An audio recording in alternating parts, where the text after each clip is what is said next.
Aussie expat here, and I just saw this article. I'd been hitting refresh all day long, and like I didn't plan to do a live stream here, so we're just running with it, minding kids at the same time.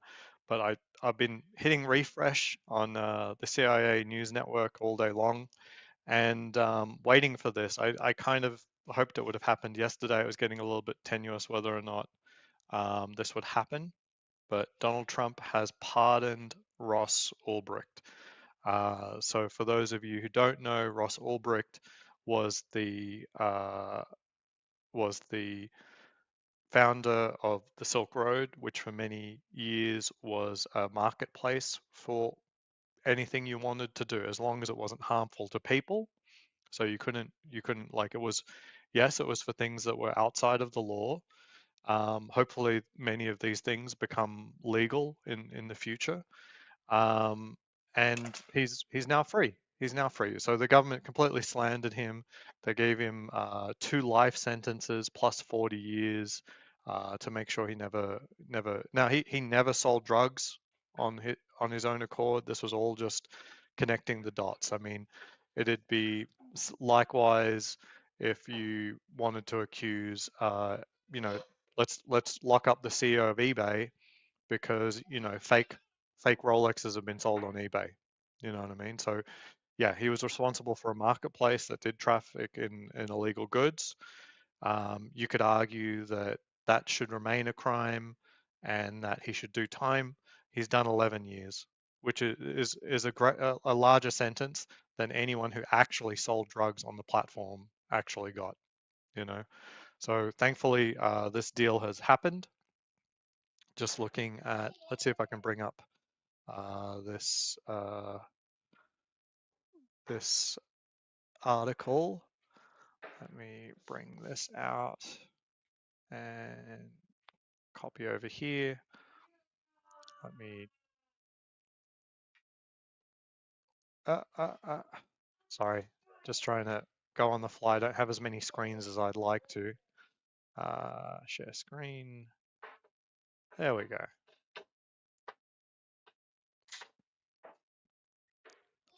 There we go. So here we go. Trump says he pardoned founder of Silk Road criminal marketplace. CNN's characterization. Ross Ulbricht, the creator of the website Silk Road, appears in undated photograph made from his computer and presented as an exhibit during his 2015 criminal trial in New York. President Donald Trump announced Tuesday that he had granted a pardon to Ross Ulbricht, founder of the Silk Road. Let's make sure we present, yeah, founder of the Silk Road. Ulbricht, who was accused of creating the shadowy e-commerce site the Justice Department described as the most sophisticated and extensive criminal marketplace on the internet today, had been serving a life sentence, well, multiple life sentences, on charges related to the operation. Donald Trump saying, I just called the mother of Ross William Ulbricht to let her know that in honor of her and the libertarian movement, which has supported me so strongly, it was my pleasure to have just signed a full and unconditional pardon of her son, Ross, Trump wrote on Truth Social. Trump called Ulbricht's sentence ridiculous, claiming it was disproportionate to the crime. He went on to express frustration for the legal figures involved in Ulbricht's conviction, referring to them as scum and accusing them of being among the same individuals responsible for the weaponization of government against him during his time in office. The FBI shut down Silk Road in October of 2013 and arrested Ulbricht after he allegedly posted his email address online.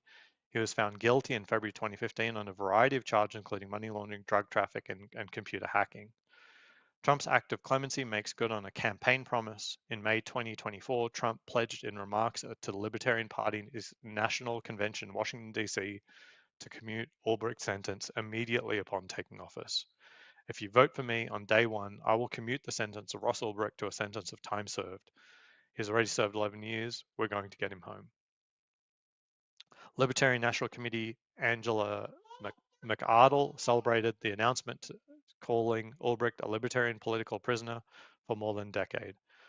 I'm proud to say that saving his life has been one of our top priorities and that has finally paid off, McArdle said in a statement, and thanked Trump for following through on his vow.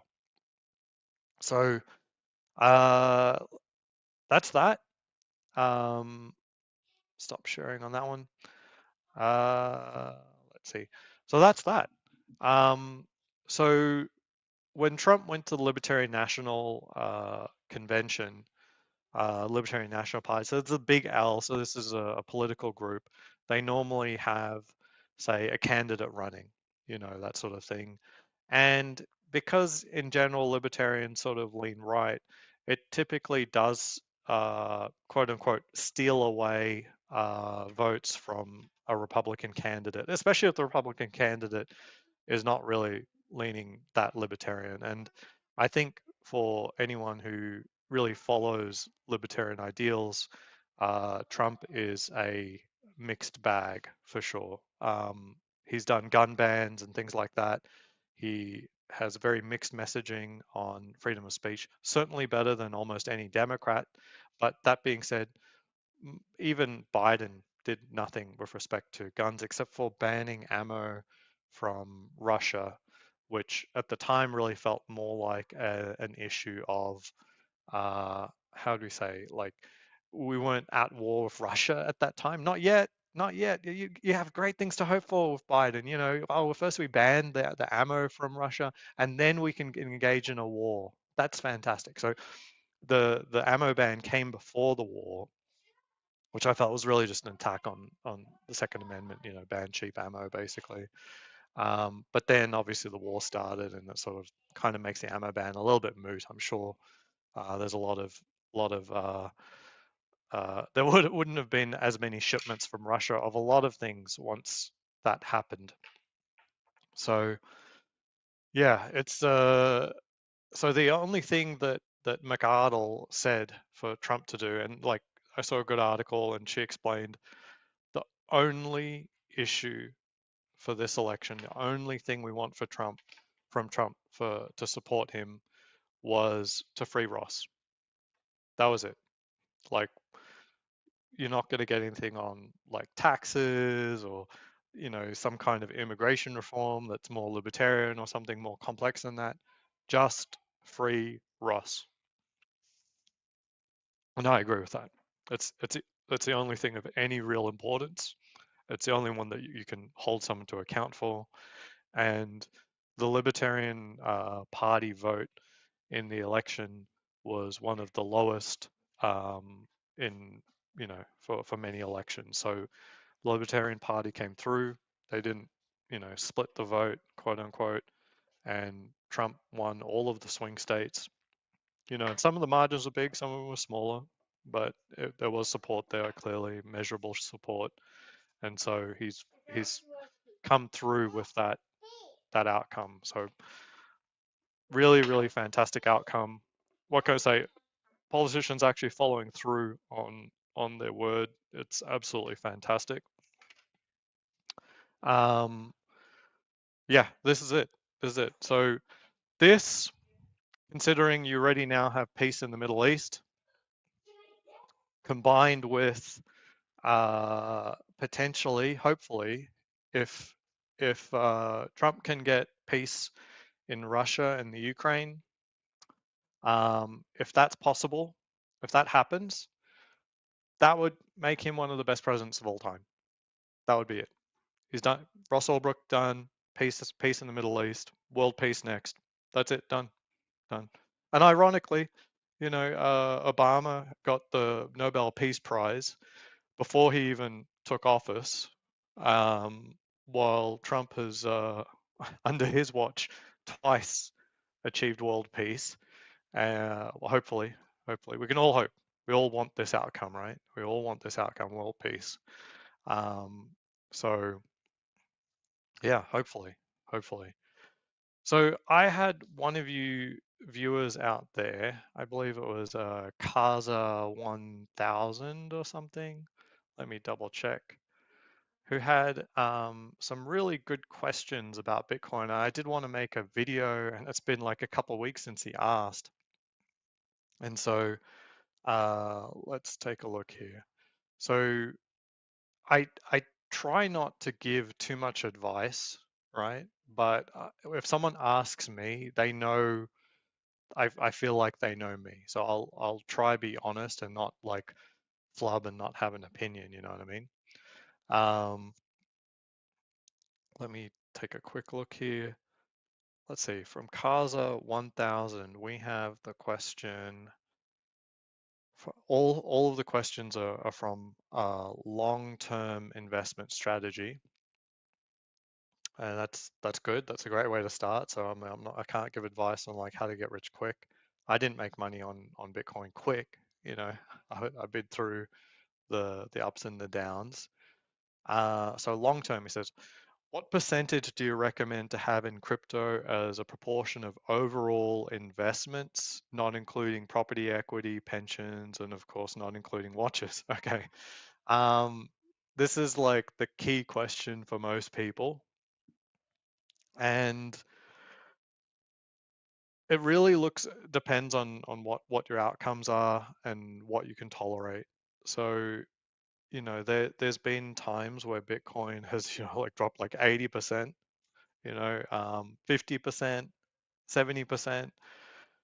The real question is, can you live with those outcomes? Can you ride it through? Because if you get the heebie-jeebies and it goes down like 40% and then you sell, you may have you may have lost money. You have to have the conviction to ride it out, and some aspect of conviction is not being all in. That's all there is to it. So a lot of it really comes down to your own preferences and fear. I would say that if you have like a traditional investment portfolio of like some mixture of S&P 500, maybe you've got a couple of individual stocks in there, and then you also have bonds. If you have any amount of bonds, then I would say you're not super ready for Bitcoin. You probably would look at like 5%, something like that.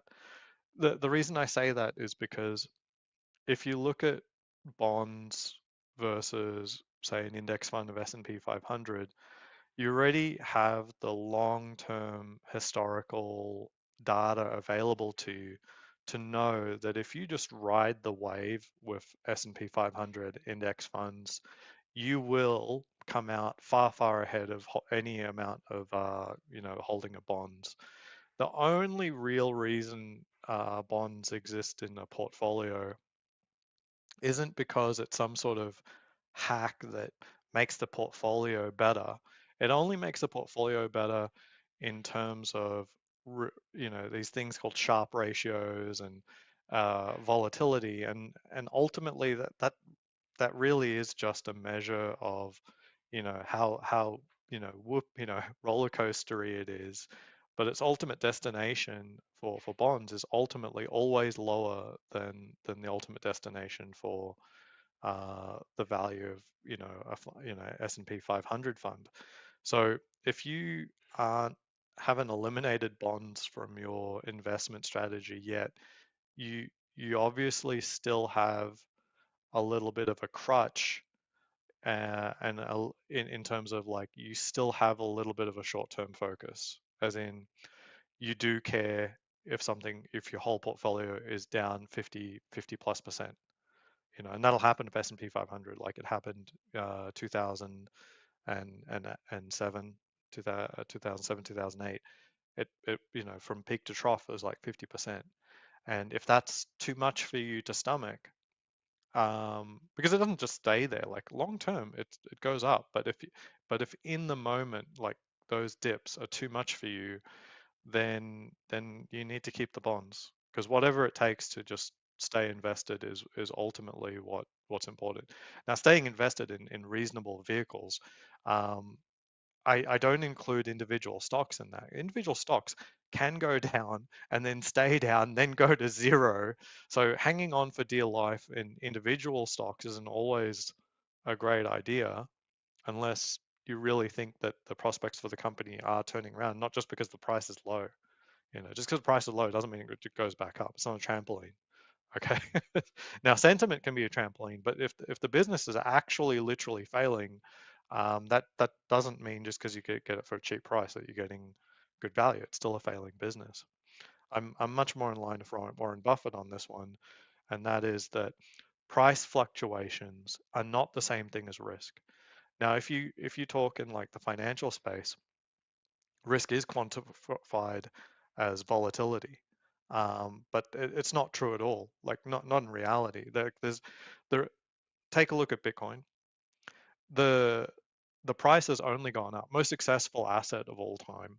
Okay, especially considering the time frame. Like there's going to be some short-lived assets or younger assets that have done better. But we'll see how they go by the time they get Bitcoin's age. Like Ethereum, for example, that's really faltering in the last 12 months. Um, so historically, best asset of all time, and it's quite frankly never changed. You know what I mean? As in, it's changed far less than any given company. So if you look at Nvidia, they've gone through a lot of, they're you know skyrocketing, right? Absolutely skyrocketing. I think they're what, number one or number two company, and you would be wrong, quite frankly wrong, to assume back in say 2018 when I bought Nvidia that it's going to be no, I bought Nvidia way before that. Actually, it was before like crypto really was pushing it, so it probably would have been like 2015 when I bought Nvidia. um, but you had the crypto phase, and no one would have like really predicted that crypto was a thing. Come 2017, the boom, and Nvidia kind of boomed around the crypto stuff. But then Ethereum did all of the work to eliminate GPUs from mining almost altogether. So that happened 2 years ago at this point with 2.0. So they went from proof of work to proof of stake. So GPUs just aren't really a thing for crypto. And you would have thought at the end of that Nvidia was kind of hosed. And then this AI stuff comes out in the middle of nowhere and makes it, near the most valuable company in the world. So those are positive outcomes, but you could not have seen in like 2015 that these are the logical outcomes of an investment in Nvidia. I'm sure if you were closer to Nvidia, if you were Jensen, you believed in your product lineup and where you were going. That makes sense. I only bought it because I was a gamer. I thought Nvidia was good. For me, it was based more on that they just have a better prospect than Intel. It was really that because I invested in AMD as well. AMD's done quite well, but nowhere near as well as Nvidia. But the future is bright for both companies, honestly. It's in Intel that I dumped out of and invested in both Nvidia and AMD, for sure, like a long time ago. That's when I lost trust of the company. And sure enough, like Intel's like circling the drain. So long story short, there's there's very little risk in Bitcoin. There's not like someone in there, like a crazy CEO that's just going to start like doing stuff. In the last cycle, the last pump cycle of 2017, Elon was like the protagonist. You know what I mean? And it sort of, it was fun while we had someone with a voice championing Bitcoin. But when he, like, out of nowhere decided, oh no, not Bitcoin, because I'm concerned about the environmental aspect, it sort of really screwed over everyone because the protagonist is dumping Bitcoin, so should everyone else. Now they didn't actually dump it, but I think that experience has made sure that Bitcoin is not going through another phase where we're going to rely on a protagonist. Now, at the moment, people are keeping an eye on, say, Michael Saylor. Is he getting close to being that Bitcoin protagonist? Now, I would say there is a danger. Shouldn't idolize, say, Michael Saylor, but Bitcoin is bigger than Michael, right? Bitcoin's bigger than Michael. Michael, he's really riding the coattails of Bitcoin more than the other way around. If if he wasn't, if MicroStrategy wasn't investing in Bitcoin, would we know who Michael Saylor was? We wouldn't. So it's really the prominence of Michael Saylor is really more of a function of Bitcoin being solid on its own and not Michael Saylor, pumping Bitcoin. It's not it's one the other way around. Elon at the time, obviously, you know, still is an influence maker. Um, so yeah, it would have to be Elon like really getting into the game to try and be Bitcoin's protagonist again. But I think everyone's so jaded on that it's not going to really happen. He can sort of you know wallow around in like Dogecoin or something like that, but I don't think anyone is seriously pricing Bitcoin based on Elon's personal level of commitment.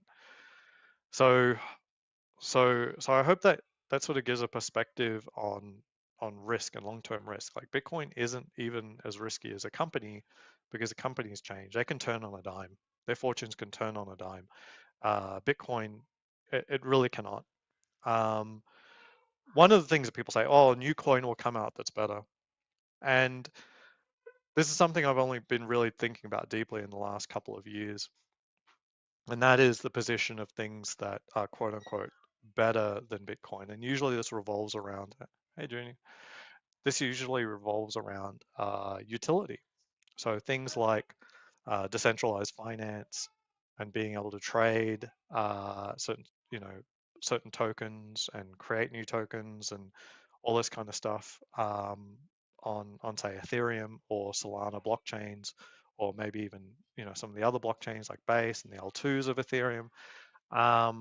So there's definitely a whole space of blockchain related technologies that are providing new functionality that isn't really exhibited in Bitcoin in any real way.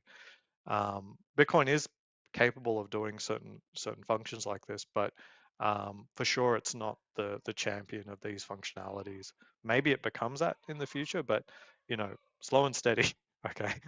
Um, the problem with a utility token as opposed to Bitcoin. So you look at Bitcoin as like the utility aspect, i.e., can it do decentralized finance? Can you do the smart contracts? Or like you see on Polymarket and stuff like that, where you're doing betting markets and stuff like that, prediction pools. That is a very insignificant part of Bitcoin. So you could say Bitcoin's value is not based on its utility. And I don't mean Bitcoin has no use. Like, don't misconstrue. I mean utility functions, as in smart contracts, DeFi, all that kind of stuff. Bitcoin's value is not based on that, but for sure on Ethereum and Solana, it's based on that. That's only as good if you're the winner. So you have to be the best utility blockchain, utility coin for that to make sense. For the value in your coin to continue to go up. So that's really bad for Ethereum, ultimately, to be valued based on an Ethereum on utility. Sorry, you need to help? Oh, okay. Yeah, so it's really bad ultimately to be based only on utility, because you are competing for that high watermark of actual utility, speed, functionality, ease. So if you're not that coin that's like on the leading edge, then you can expect your value to go down or up. And the reality is, like Ethereum, the L2s, so there's like these layers that are built sort of like not forks of Ethereum, but they're sort of backed by Ethereum at the layer one level, and then you primarily operate at this level two layer.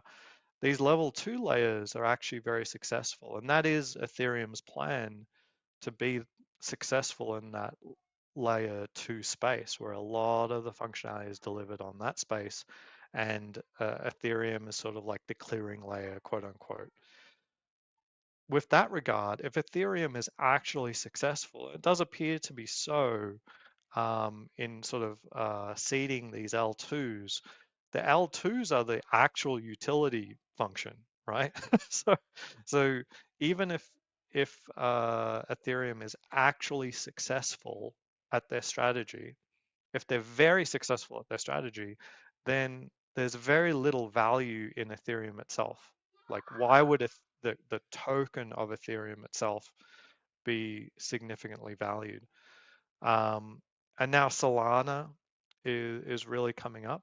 compared to the price of Bitcoin, Ethereum has gone down actually, and compared to the price of Bitcoin, Solana is like keeping up. It's getting there. It's getting there, and it's certainly taking over in a lot of the meme coin space. So if you think any of that has any value, that's completely up to you. But I'm just emphasizing that a lot of the utility aspect community is actually moving to Solana, and Solana doesn't support these sort of L2s. It's really a blockchain that's based on finding the most powerful computer in the world and just running it all on that. Yeah, there are multiple nodes, but in reality, it sort of just settles on whatever computer is the fastest, and that's how it gets its speed. But it's also highly unreliable compared to any other blockchain, or even just a regular computer system, I think. Um, so these are you don't want to be. What I'm trying to get at ultimately is that yes, utility coins will come and go, and their value is who knows what, because it's always derivative of the utility being derived at the time. Bitcoin sits completely apart from that. So the risks for Bitcoin are very, very low, very, very low. And I'd say investing in an individual stock is far more risky than investing in Bitcoin. And if you've got individual stocks, maybe that level of proportion is a way of doing that for your portfolio. So if you've got say 10% of your portfolio in individual stocks, maybe 10% is the right number for Bitcoin for you. Um, Super long term, I can't say that I practice what I preach. If you look at the data, I would say that it would make sense for someone to be 100% in Bitcoin and maybe even leveraged into Bitcoin. Ultimately, and so that means like going like 2x leverage, 3x, where however you can get that leverage, maybe that's the right choice if you can survive. Most people won't be able to survive like a 50% downturn if they're leveraged like 2 to 1. So, so 100% is completely justified, but it really just comes down to your own risk tolerance. And, um, I wouldn't say it's a gamble. Like, I don't think there's any real risk. Price target, I used to say my price target was like $1 million, just based on 21 million Bitcoin. There's way more millionaires out there than 21 million.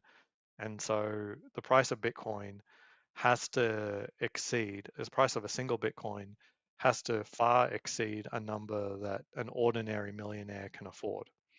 Um, but I thought, you know what, actually, maybe $250,000 is already more than a millionaire can afford. So maybe that's where the price target should be. But I've been reading an economics book, Human Action by Ludwig von Mises. And this book is 100%, it was not written uh, after the advent of Bitcoin. And there's many, many chapters on the role of speculation and the role of money, fiat money specifically, like we have with Federal Reserves and central banks around the world, as opposed to some form of sound money like backed by gold or something like that. And it fully recognized like the disadvantages of having a money that's backed by gold. But one of the key uh, disadvantages of a fiat currency is that one, it can just go completely kaput, as in like they just inflate it to utter meaningless, and then it's just complete trash. They have to invent a new fiat currency after that. Um, but even when it's managed well, so let's just call US dollar as managed well. Okay, you might be a fan of US dollar. The reality is over time, it is inflated more than the corresponding increase in productivity. What this translates to is that your buying power reduces over time. And we know that, like basically compared to 100 years ago, the dollar is already lost more than 99% of all of its buying power. So even when it's managed well, it just trends to zero. It's a, that's that's all it is. It just trends to zero. Um, and just based on that alone, the fact that a fiat currency just trends to zero because it just keeps getting inflated to hell. Bitcoin has no price ceiling, not in nominal terms. It has no price ceiling because the US dollar has no floor. It can continue to become more and more valueless over time. It's really that simple. The long history of currencies is that they all will vanish because they become so valueless. Continuing to use them makes no real sense. There's usually some sort of collapse at the very end. It comes pretty suddenly.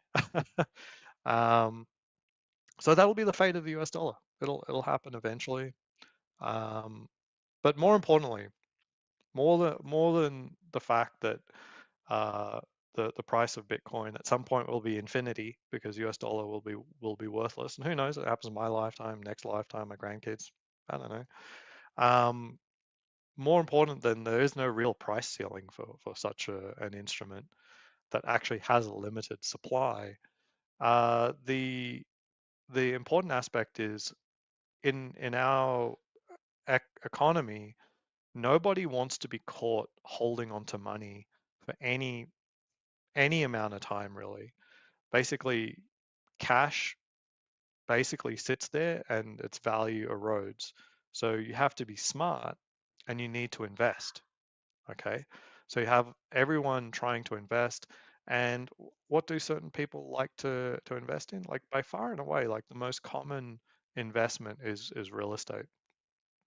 So you have all these people who might be like making millions of dollars and they go, oh, I got to buy 20 homes. I got to buy 20 homes because otherwise my money is turning into nothing. And they're right. They're 100% right. But the only reason that they're trying to get an investment in homes, which might not skyrocket for them, they're just trying to preserve the value of what they've already earned. Just to sit still, they have to go out and compete with people who would otherwise buy the home as an example to house their family and live in and use it. And so a lot of the buying pressure and speculative value in real estate is borne by people who just want to exit money because money is completely valueless, as an investment. It's horrifying idea to hold, significant amounts of money. Just not just liquidity, like grease the wheels, but actually just hold it as like an investment. um, Really bad. Even the inflation-backed bonds, the treasuries, the tips that peaked at like 10%, those didn't really work out because the rate like plummeted back down really quickly. And at some point, you have to extract the value from that bond. You probably wouldn't hold it for 10 years. It'd probably be a bad idea. Certainly, if you were still in those tips while the stock market has gone up 25%, the tips have paid 5%. Like, you know which one you should have been in. Um, so even when you get into bonds and stuff at frothy times, that's not that great of an idea.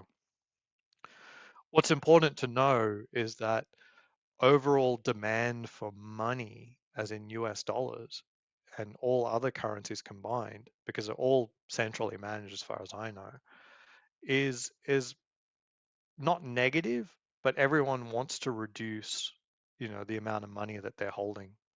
They want quote unquote real investments. And some aren't that concerned about exactly the investment. They just want something that they know they won't lose, it'll gain, that the buying power will be maintained or hopefully increase. Their objectives aren't, hugely bold, but they'll stick it in the investments that they feel comfortable in. But suffice to say, the demand for money as something that you can keep in investment is literally negative. Bitcoin, on the other hand, if it becomes preeminent, its its buying power cannot be eroded. So there's no massive desire. And even for me, like right now, like I said, like, would I rather have, like say, uh, 10 Bitcoin or $1 million home? I'm like, I think I'll hang on to the Bitcoin, thanks. because I know which one's gonna work out far better in the future. You know what I mean? Like, which one would I rather hold on to, the 10 Bitcoin or the $1 million home? I was like, I know for sure that's Bitcoin. So that's my anecdote. But on a global scale, there's going to be a point where there's more and more people who say, you know what, I'm just going to hold on to the Bitcoin. I don't need to go out into the world and buy things I'm not interested in, like real estate that I'm not even going to live in, and just hope to turn cash flow in there.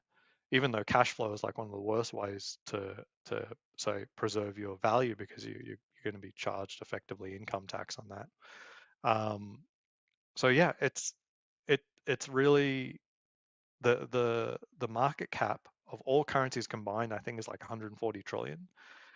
But this is a market cap that exists at 140 trillion when nobody wants it, right? They're only using it to grease the wheels of the economy. Nobody wants it as an investment. So the reality is, if the sound money came in, i.e., Bitcoin was the preeminent form of money, quote unquote, people would actually want it. They're not trying to exit it immediately, because exiting it immediately is like, yeah, you know what, I could maintain my buying power, or I could take a risk.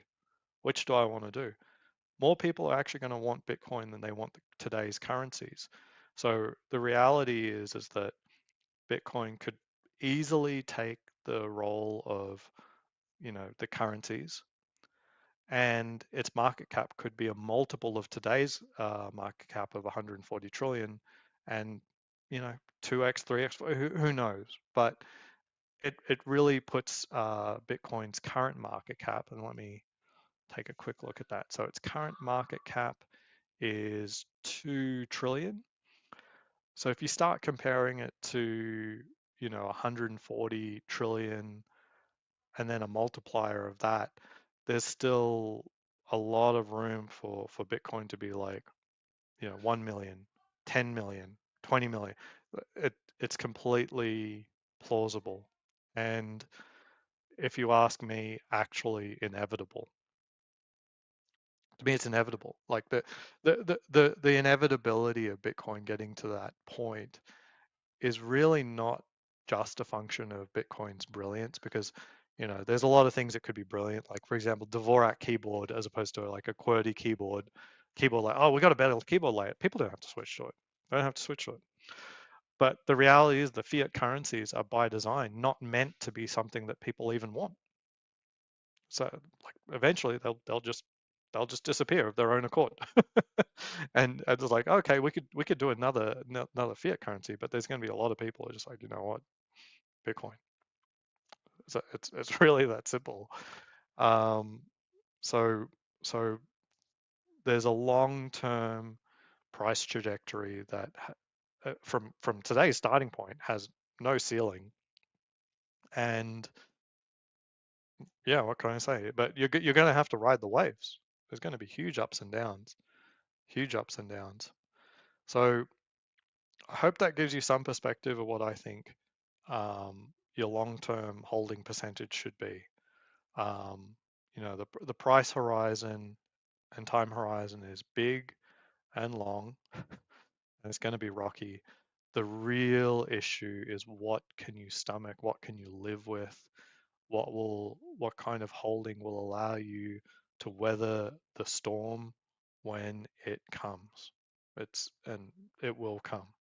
No one, no one who's holding good amount of Bitcoin right now did it, and they only had just a really good ride. It was all the way through. No, everyone's had to contemplate, selling, or they did sell and they came back in. Like, everyone's got a Bitcoin story. Every single person I talk to, everyone has a Bitcoin story, even if they never ended up Bitcoin. There's always this, like, someone told me at that time, and I came close to blah, and I was going to buy, and then something happened, or I actually got really in, and then the government spooked me, and then I sold out, and I was happy, and I made like double my money. But realistically, at that time I had like 150 Bitcoin. I really wish I held.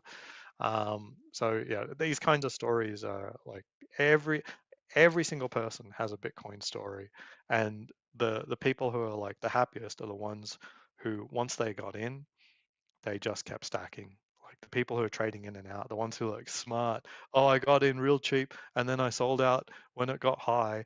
It's like, oh wow, you sold all of your Bitcoin when it got to a high of 22,000 in 2017. Good for you.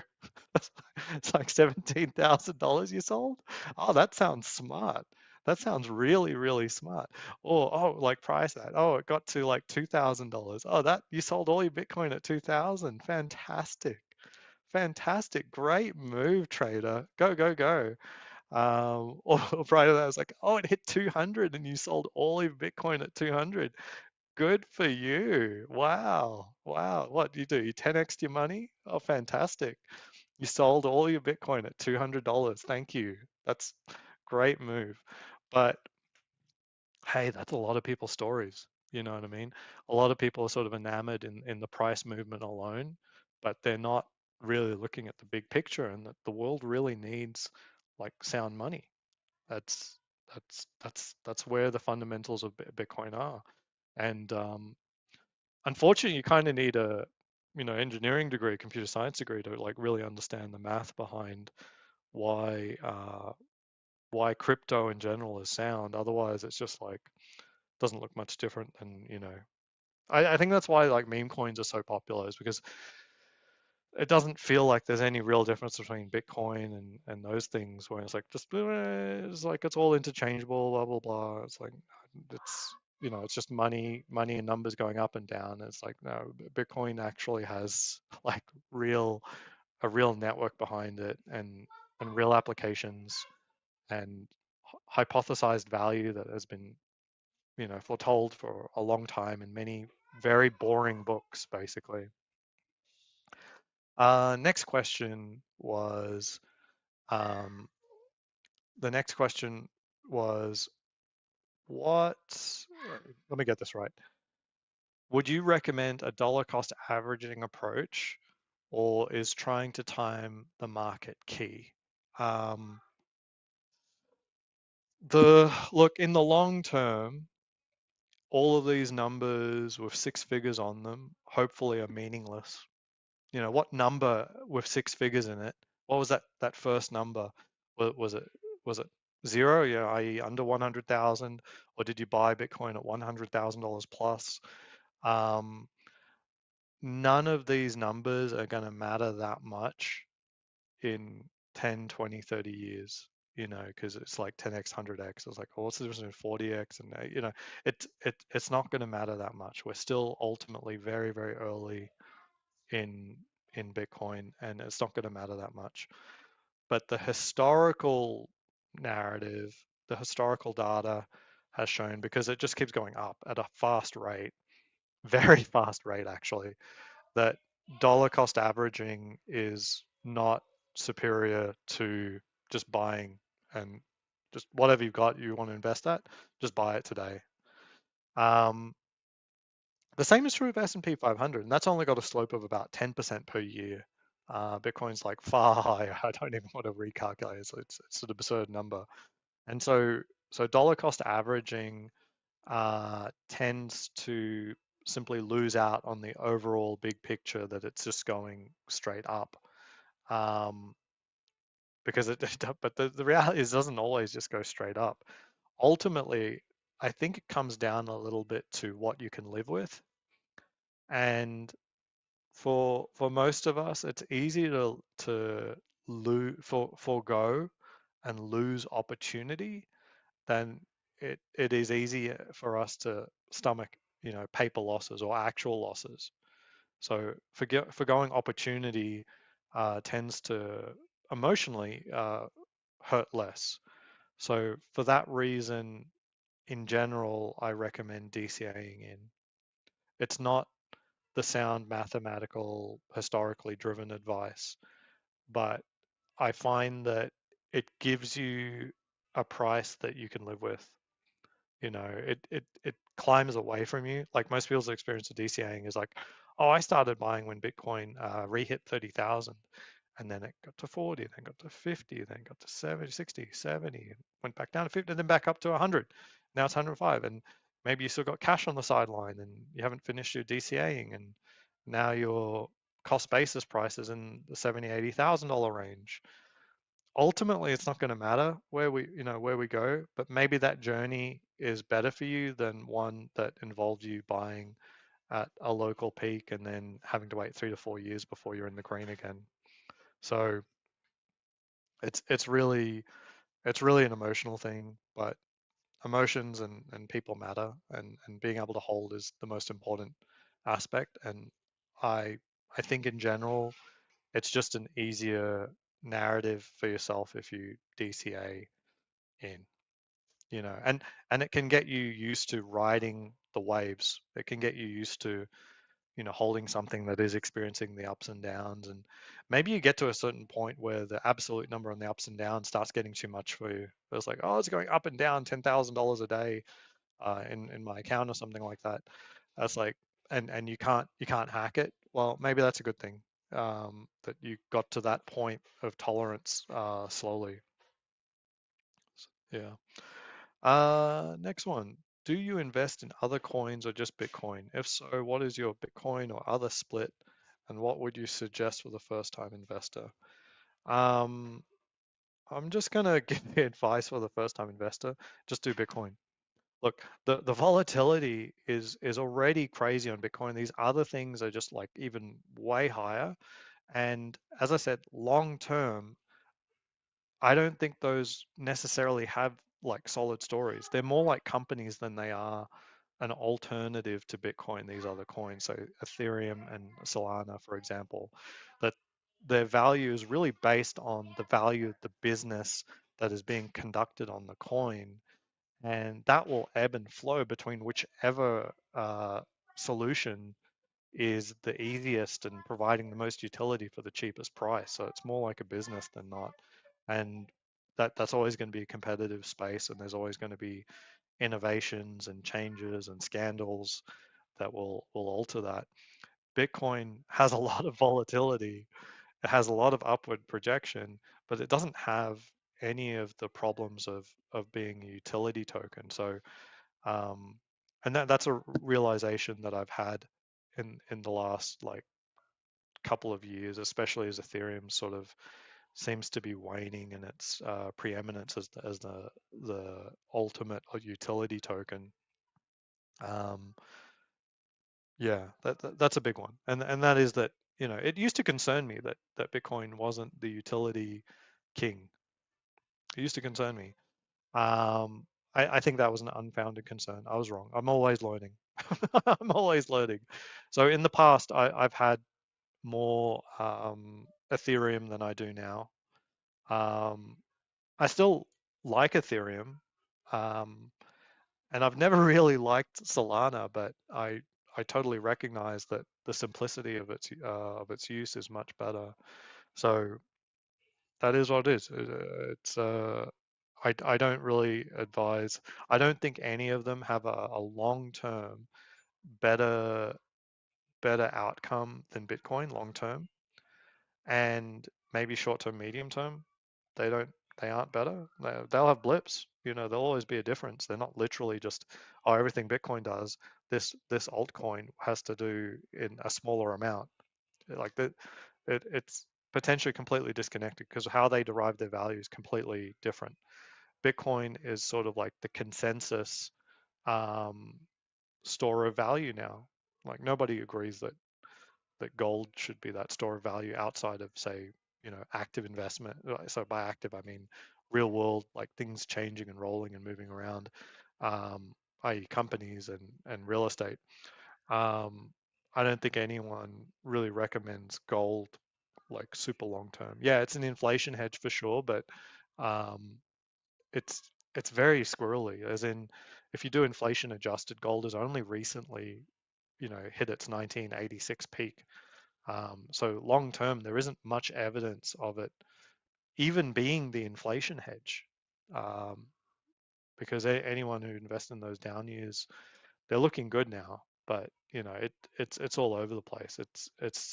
And there's so much regulation. It's so easy to regulate. You cannot bring that stuff on a plane, crossing borders.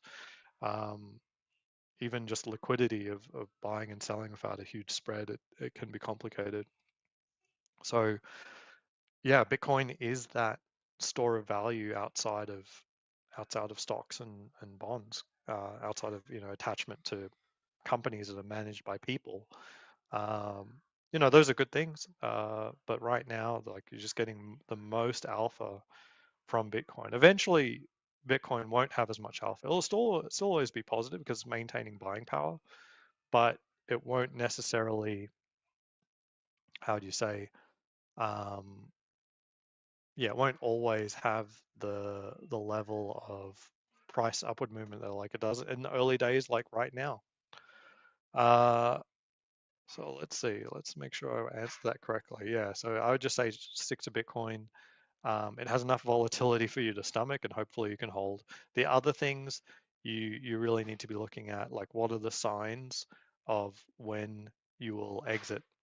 And for the most part, these things behave more like companies than they do. Um, like they're not a corollary or a replacement for Bitcoin. I don't think there's a long-term play for any given utility coin. They don't have to go up. That number doesn't have to go up for a utility token, even if it's successful. Like if Ethereum's successful for L2 stuff, doesn't mean Ethereum's worth anything.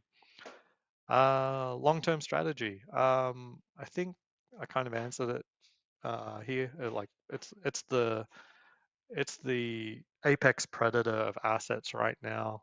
Um, to some extent, all sort of speculative value will sort of concentrate within Bitcoin, like the desire to invest in a particular company or a particular piece of real estate will be offset by the risks you're taking with those and so forth. So eventually, after maybe a 300 trillion market cap, um, it still remains as a preeminent investment. But only prior to that will all prior up to that it'll destroy all other investments for now. Uh, so am I a maximalist? I wish I could say I am. I've got a family to feed, so I don't. I I can't.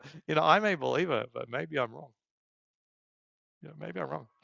And I saw some really good articles, and there's a thing called the what's it called? It's a gambling betting wager amount optimal. There's a calculation that even when you're right, you you have to make sure that I think it's the Kelly criterion. Let me pull it up. Let me pull it up. Let me see. Kelly criterion.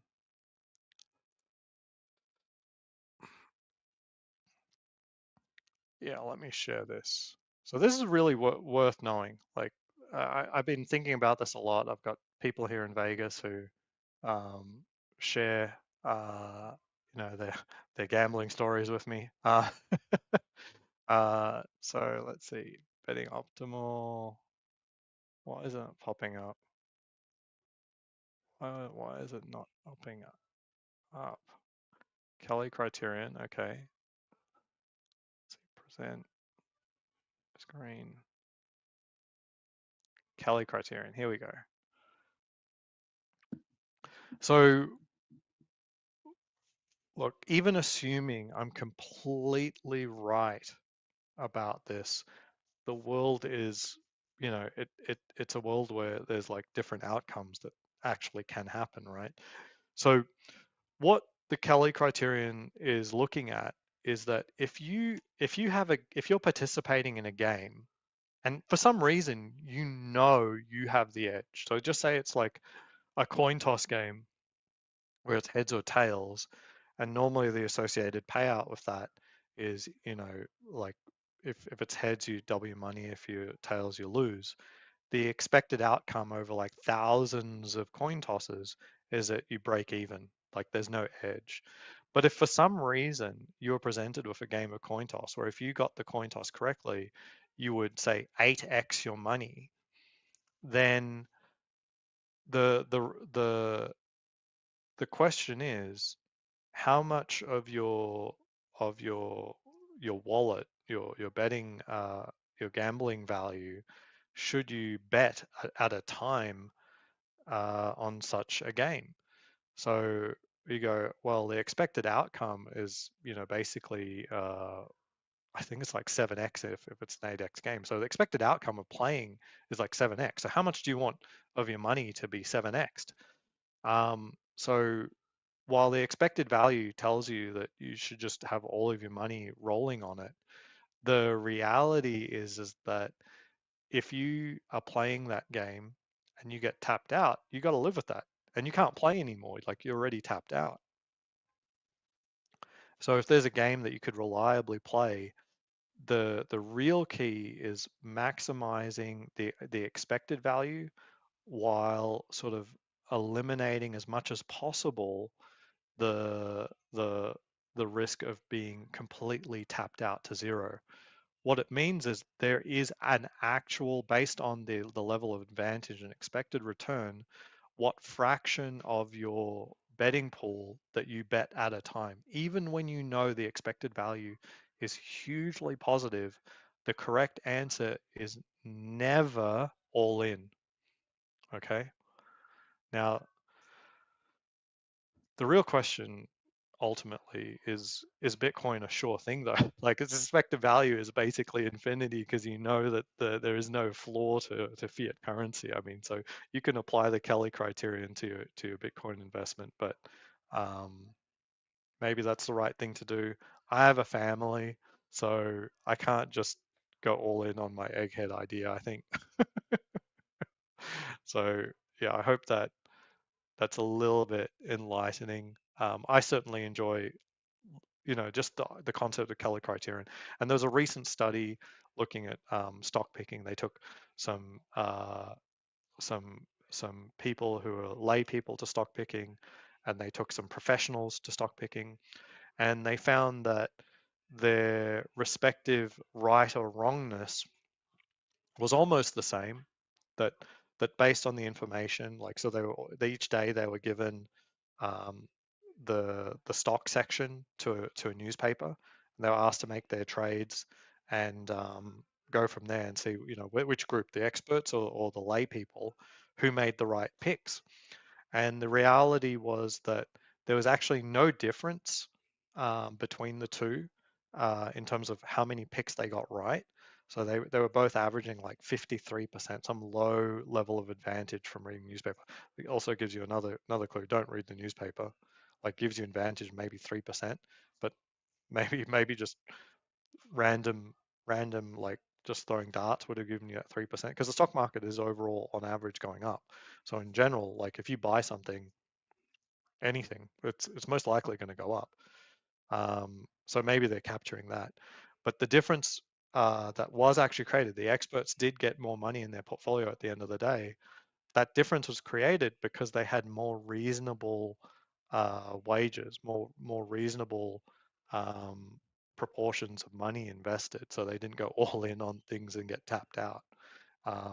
So that's a real thing.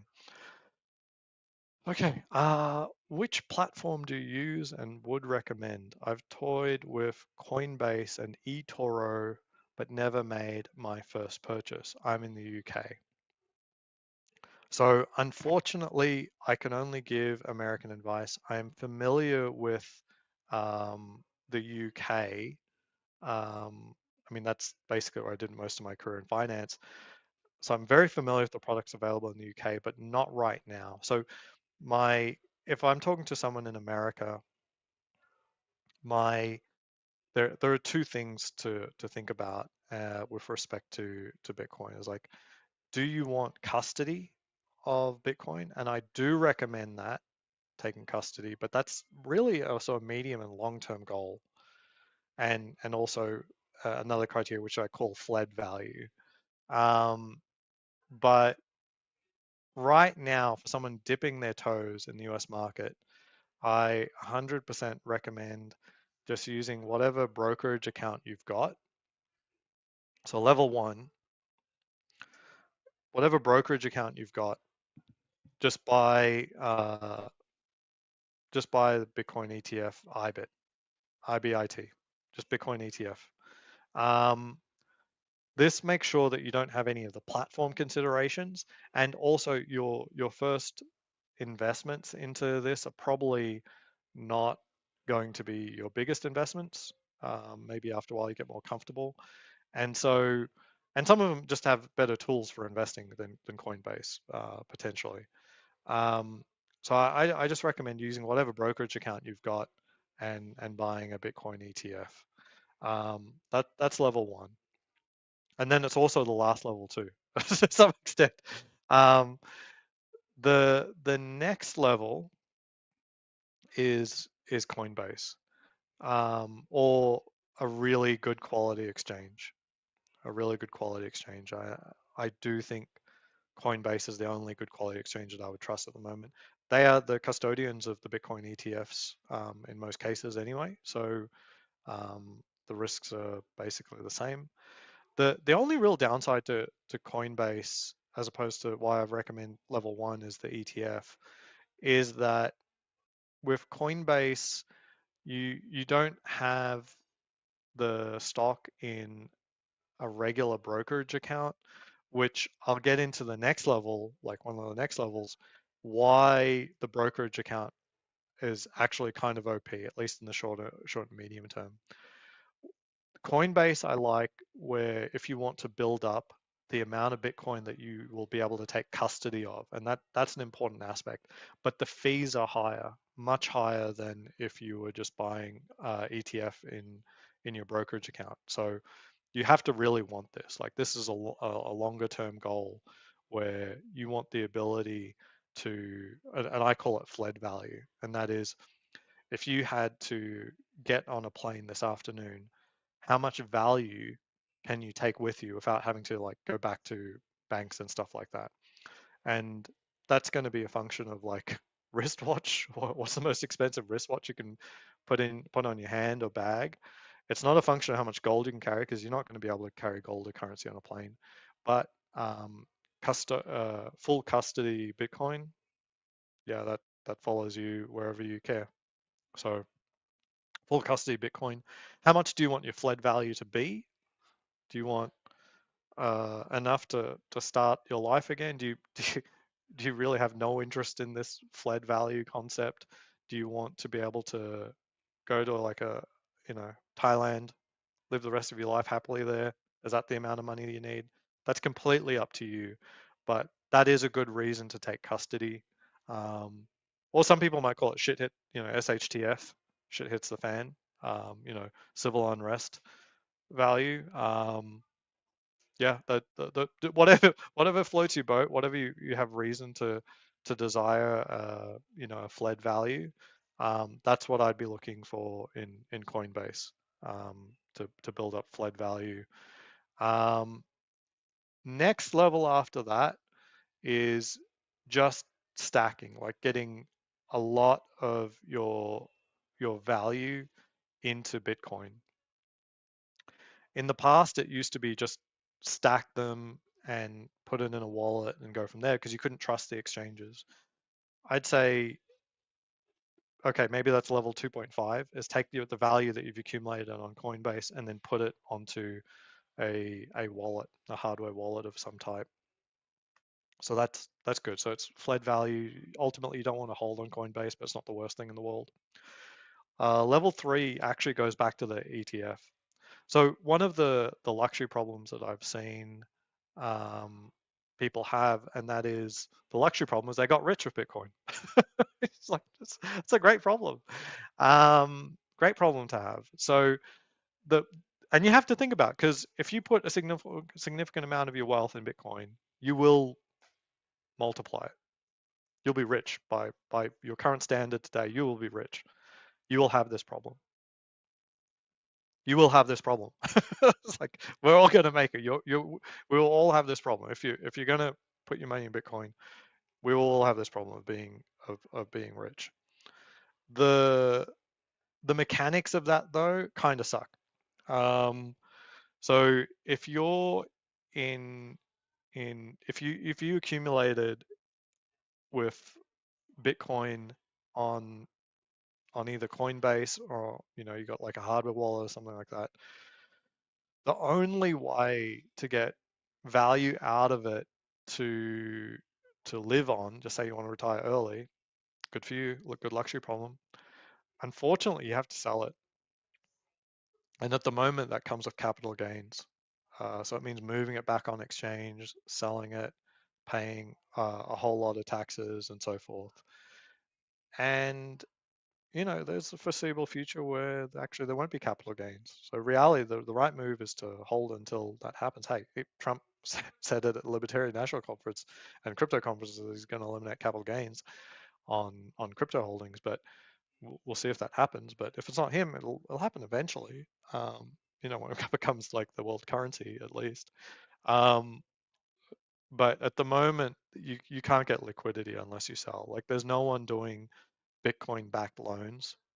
The reality is that nobody is shorting Bitcoin. No one is that absolutely intent on losing all of their money by shorting Bitcoin. So there's really no value in loaning Bitcoin at the moment. Like no one's willing to pay interest to short Bitcoin, and that's effectively what a loan backed by Bitcoin is your sort of commitment to short Bitcoin.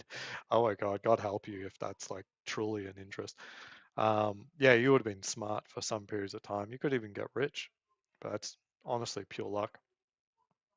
Um, so if you have an account with Interactive Broker, and I do recommend that broker. They're a long stander. They're not like some new digital agency type thing like Robinhood or something like that. Interactive Broker have been around a long time. Hey, you could do a Robinhood if you feel like. I don't care, whatever. But you're looking for a broker that offers really good margin rates. I.e., give you money based on a backing of the assets in your account. I call it margin. uh, Chase brokerage, they call a line of credit. It's kind of a little different because you can't get margin called in the same way with Chase brokerage for that, but also the interest rates are way higher. So Interactive Broker typically gives you um, whatever the SOFR rate is. It's like the interbank exchange rate. So basically a baseline interest rate, very low, and they add like 0.5% to that, and that's how much you can extract money from your portfolio without selling anything in that portfolio. So if you've got say Bitcoin, you bought $1,000 worth and now it's $100,000. Hopefully that's a problem you will have. You don't want to pay all that tax, and you also don't want to not reduce your exposure to Bitcoin. Just take out margin and live on that. So use margin to satisfy your short-term needs, and that can help you stack as well, because life is life, and there'll be moments where you need to be able to grab the value that you've been tucking away for a short period of time. And that's why I recommend Interactive Broker and buying IBIT, because you can drop of a hat, get in your checking account, 50, 60, 70, 80, 100% of the full value of what's in your account. Do not recommend hundreds, you get margin call, it's going to be a bad day. But the point is, like if you had like $100,000 invested in Bitcoin, in IBIT, in an Interactive Broker account, you could hit a button, boom, have 50, 60, 70,000 wired to your account within 1 hour, 2 hours, and be able to deal with your life problem, whatever it is, and then hopefully go back and pay it down. Look, if you can't stomach the interest rate, you could sell your Bitcoin to pay off the loan. I would just recommend working to pay down the loan. So that's a possibility that you don't get if you invest purely with custodial or on Coinbase. So really, the ETFs are a really big tool combined with a powerful brokerage account that gives you margin. This can give you what you need to be able to sleep at night and hold big stacks. And even if your intention is only to say build a position of 5%, something like that, you're going to have one day the luxury problem of 95% being your Bitcoin holding, hopefully. Right? It's going to go up.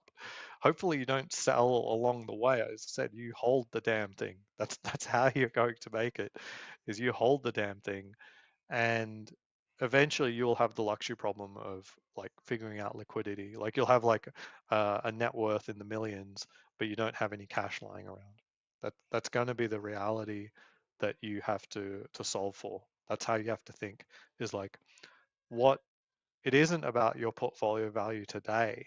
It's about your portfolio value in percentages 10 years from now. What problems do you have to face then? And for that reason, IBIT, IBKR, it's a good stack. It's a good stack. It's low fees, full liquidity, low expense ratio. It's good. It just doesn't have the custodial or slash fled value. But maybe your fled value shouldn't be 100% of your Bitcoin holdings.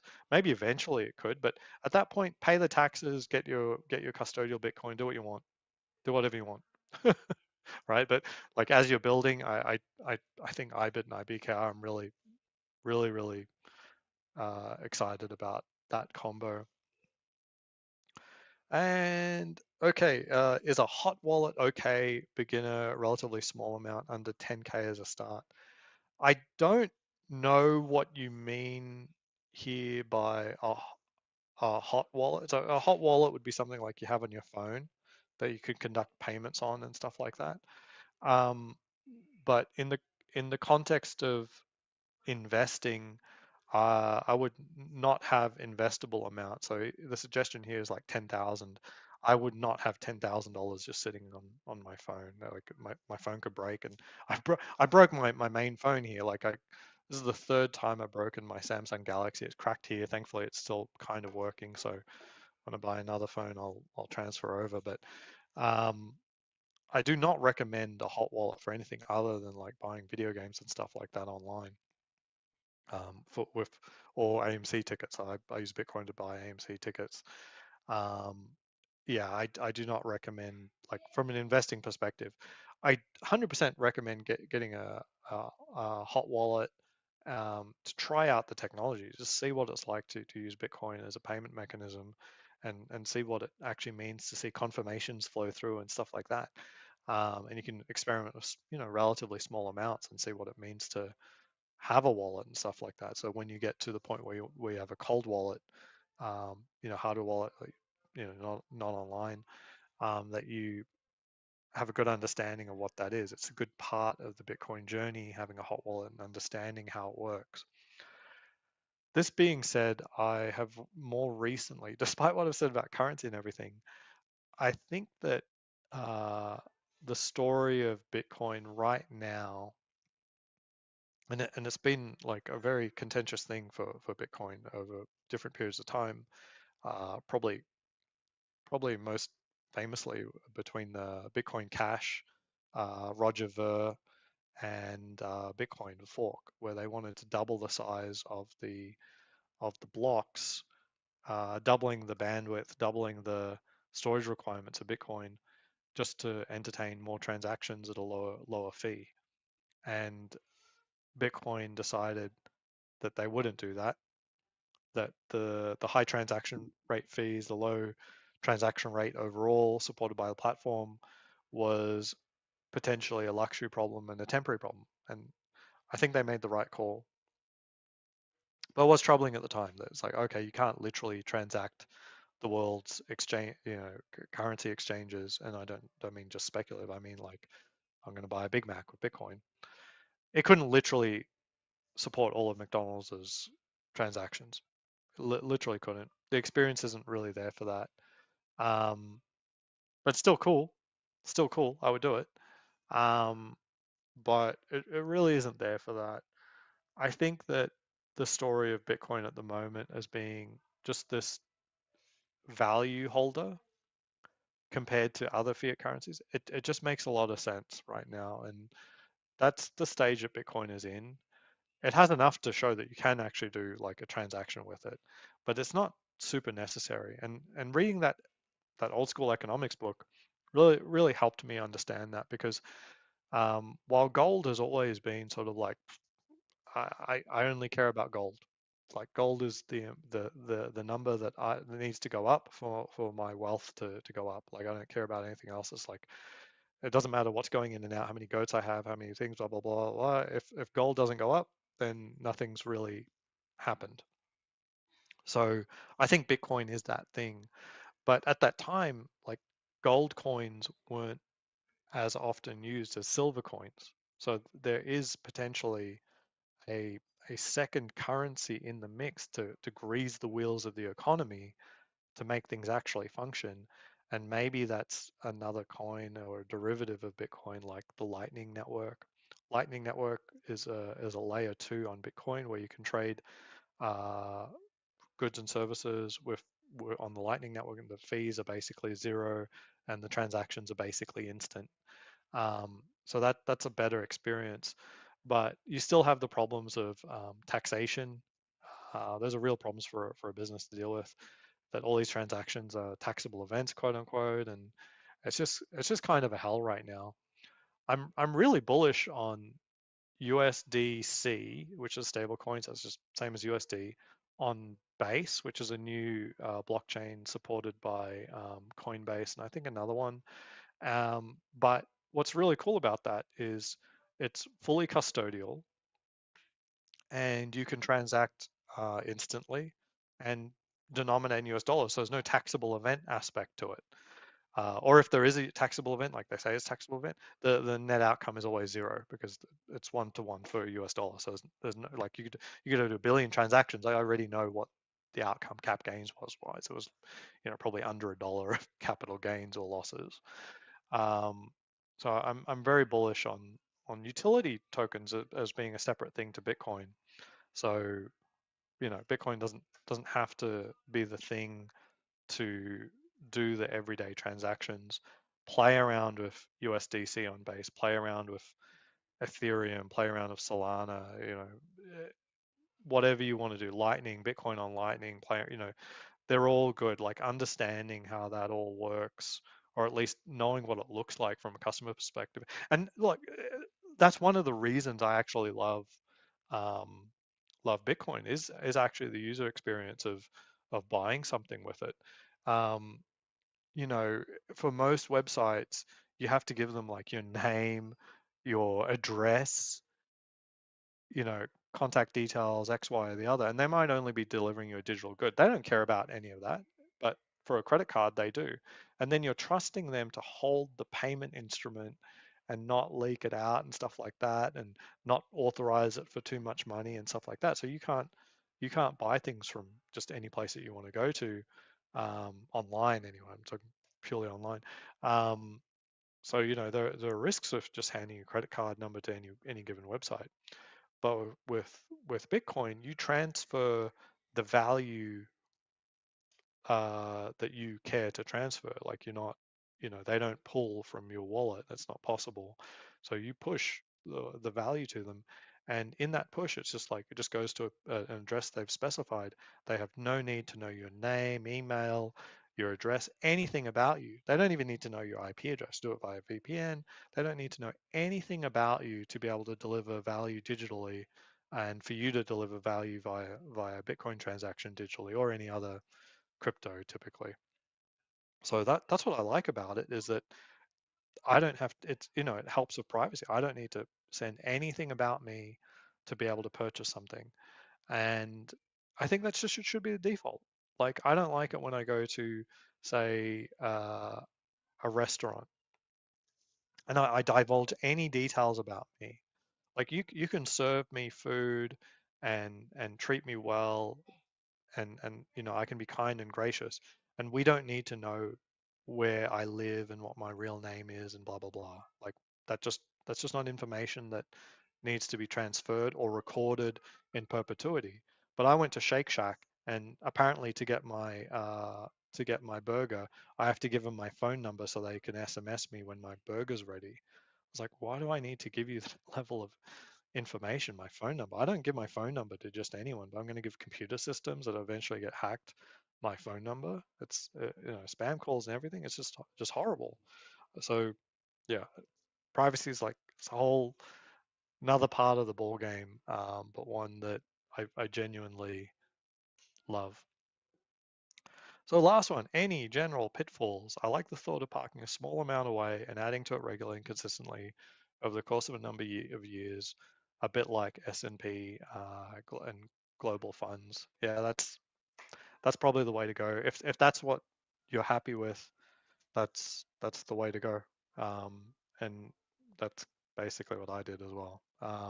The real key is like having that long-term focus, just like S&P 500 is the value isn't holding it long term. It's not like going in and out, trading it, blah blah blah. Oh, market downturn, get out. Market going up, go in. Like that, none of that works out, right? It's all in just tuck the money away, buy S&P 500, just push the buy button, buy Bitcoin, just push the buy button, remove the sell button from your user interface or whatever it is. Just keep buying, and live below your means, and eventually you'll gain wealth. Um, that covers it. That covers it. Ross Ulbricht is out. Dread Pirate Roberts is out. Um, Huge day for Bitcoin. This is more important than $100,000 Bitcoin. This is way more important than $100,000 Bitcoin. He created something and showed so many people what was possible. What was possible. And if you look at like screenshots of the the the Silk Road, like it was amazing. It's like a utopia. It's a agorist utopia where people are just giving each other reviews, reputation. They're receiving all of their products in the mail anonymously. Like it's it's honestly a dream, and that's more than 10 years ago that it was killed off. But a lot of people were introduced to Bitcoin at that time. A lot of crackheads. I remember seeing a post about a police officer who arrested a crackhead around that time period, and that crackhead would uh, would would say nothing other than spruiking Bitcoin at the time. The police officer actually bought Bitcoin because of just how passionate this crackhead was about Bitcoin. Hilarious, just hilarious. So thankfully he's out. Well, I mean, I don't know if he's out. I mean, my understanding is that these executive orders should be happening like that. So hopefully he gets to be with his family soon, and he gets to live a full and fulfilling life for being one of the pioneers out there, one of the dreamers. All right, let's just see one last time. It's checking out. So if I don't know, if you've got any questions, anything you want to share, you let me know. Until next time, see you around. Oh, wait.